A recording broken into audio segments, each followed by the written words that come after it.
Halo guys, kita mau review permen Yupi yang ada di Candylicious. Tuh di belakang sana itu tokonya ya. Tadi kita skip waktu kita pilih-pilih permennya, permen Yupinya, dan di dalamnya tuh. Coba lihatin dalamnya. Kelihatan nggak? Tuh macem-macemnya tuh. Kita tadi beli yang cacing-cacing kermi nih. Wah, asem banget. Tapi kata Meme nggak asem. Tapi kalau aku asem banget. Kayak mie. Asem ya.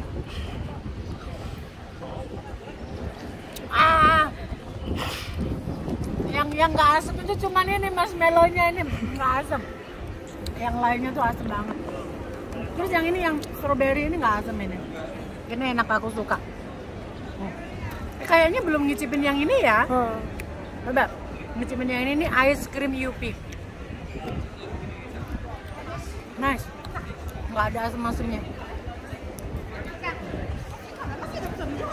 Ini yang cincin. Cincin. Ini kayaknya asem deh. Cobain ya. Aku ini nanti kamu potongan ya. Kalau asem aku balikin lo.